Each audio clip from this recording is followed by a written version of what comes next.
Hi guys, welcome back to my channel. Today I'm going to show you this beautiful dreamy loose watercolor painting, and these are the tools I'm using.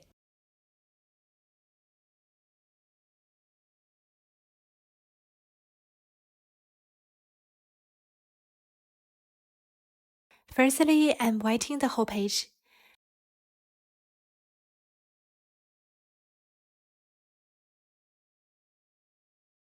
And then I'm loading the Cadmiun yellow medium hue to the watery brush. Next, I'm dabbing this white paint onto the paper. The paint I'm using is from Daniel Smith, which is highly dispersive. And if your paint is dispersive as mine, add the color little by little.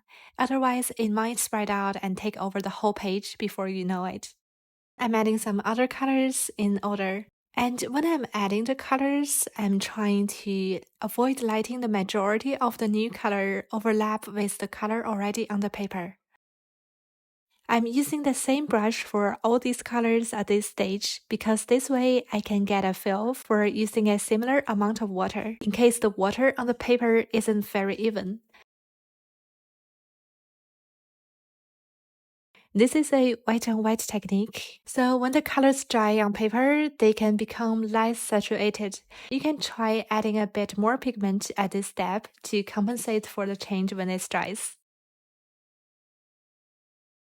Now I'm switching to another brush, a thinner one, for the next steps. I'm adding some Quinacridone Gold here and there on the paper. This color is very appealing. It can give the yellow tones in a painting a sense of depth. Just be careful because by now the paper may be a little dry. We should reduce the amount of water on the brush at this stage. When we add color to the paper for the first time, we need to use plenty of water, but gradually we can reduce the amount to avoid unwanted backgrounds. It takes some practice, but I think using a thinner brush could potentially help you use less water.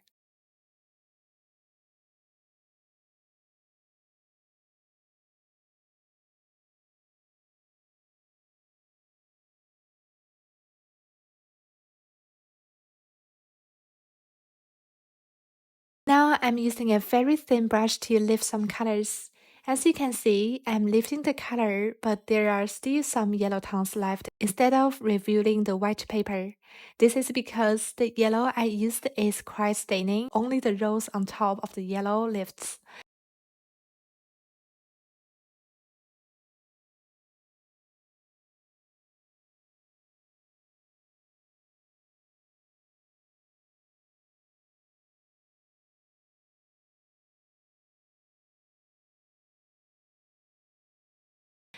I'm adding some rose to create more depth on the paper now.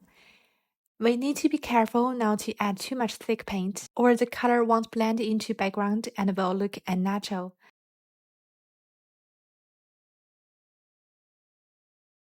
After adding these background colors, but before the paper dries, I'm adding some thick Quinacridone Rose to the paper, dabbing them into some rounded shapes as flowers. Be careful not to add extra water here to avoid blotchy patches. You can keep the brush as dry as it can just move around smoothly. As in this step, we don't want the paint to spread too much, and we also want to maintain its intensity. Now I let the red flowers dry a bit. Meanwhile, I'm still lifting some areas to create dreamy effects.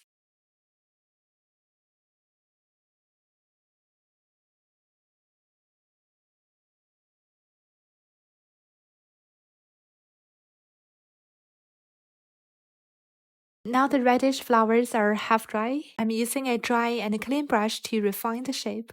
And at the same time, this refinement can also help to soften some parts of the edges and make the flowers more three-dimensional. At this stage, it's very important to keep water to a minimum on your brush. Each time you lift color, clean the brush and absorb excess water with a napkin or a sponge.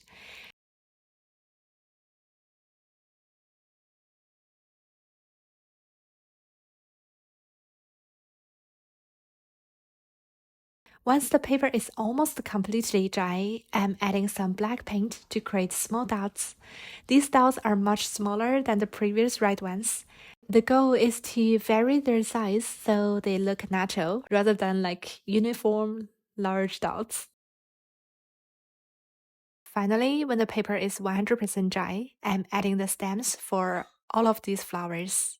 I'm loading black paint on the brush. Creating fine stems like this takes a little practice.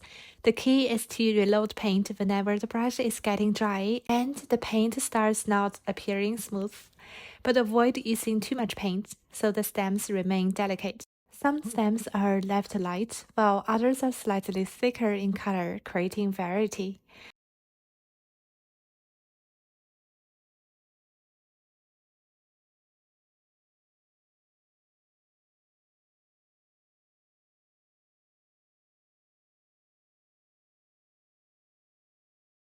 I'm adding some wet ink with the same brush, adding decorative dots here and there.